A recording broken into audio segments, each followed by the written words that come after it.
I've been meaning to do a video on motorcycle riding pants. I'm going out for my first ride of the season here. Nice sunny day in the 70s here in western Pennsylvania. But this brand happens to be called Dragon Jeans, D-R-A-G-G-I-N. I've been wearing these for a long time.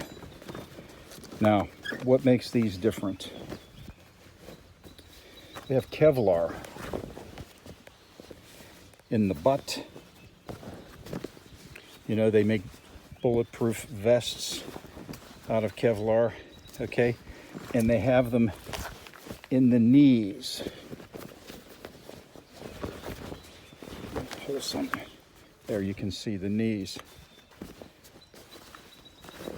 They did a test in Motorcyclist magazine about 20 years ago. Here you can see the outline of the patches for the knees. That's probably about 14 inches long. Can't really tell. And you saw they're in the posterior, and you really can't tell. But they did a test about 20 years ago in Motorcyclist magazine, and they gave the results of how protective a pair of blue jeans is in a slide along the asphalt. A pair of jeans while you're sliding along the asphalt is you burn through them in 3 feet. That's all they last. And of course, the parts that you're going to be going down on are probably either your butt or your knees. I did burn through a set of leathers one time on the outside of my calf. That was on a road race track. But you don't want road rash. That road rash was about 4 inches long and about 2 inches wide.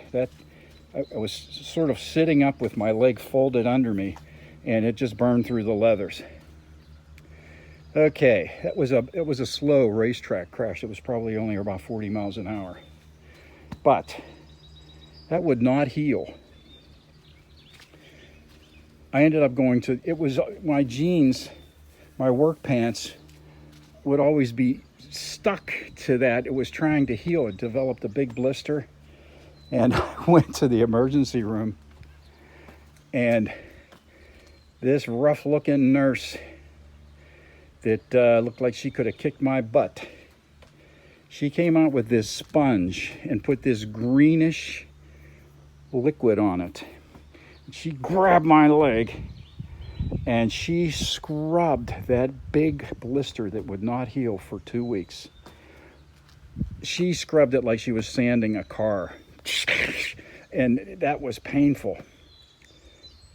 It healed that night. It's finally stopped oozing and blistering. So you want to have the right gear. You want to have at least a pair of Kevlar jeans, and if not, I have leather pants too. But right here, I wear these more or less to stop the wind when it's cooler out. But I wouldn't dare go out without at least Kevlar jeans. I wear deerskin gloves, full face helmet. Here, I'll show you a helmet I had on. I had that helmet on my very last road race.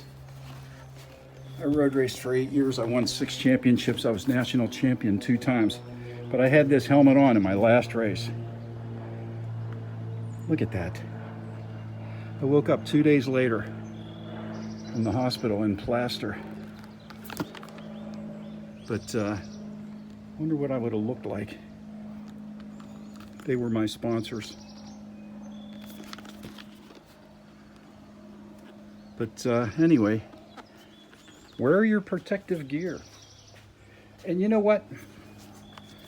I've had 6 or 7 road racetrack get-offs, and I think I've had 2 on the street back when I was really stupid.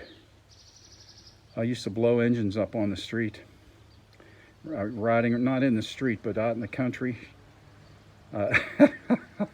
I'm lucky I survived my stupidity, and I was lucky to go to a road racetrack. But anyway, in all my get-offs, I've only hit my head twice. But every time I put my hands down and I destroyed the gloves or really damaged them every time. So I think it's almost more important to wear gloves because you have a gyro in your head. And you always want to see where you're going. You have this instinct to keep your head up and to keep your eyes parallel with the horizon. When I'm teaching someone how to ride, there's 2 things I always tell them. Don't tilt your head, and don't look where you don't want to go, because you tend to go right towards where you're looking. So don't look at somewhere, some pothole or some ditch on the side of the road, if you don't want to go there. But anyway, I'm getting off track here. Those are the Kevlar jeans that I wear. I have 4 pair. And I don't know how much they cost now. I think they were around $90 when I bought them. And they're a worthwhile investment. So you should wear all the gear. See you out there.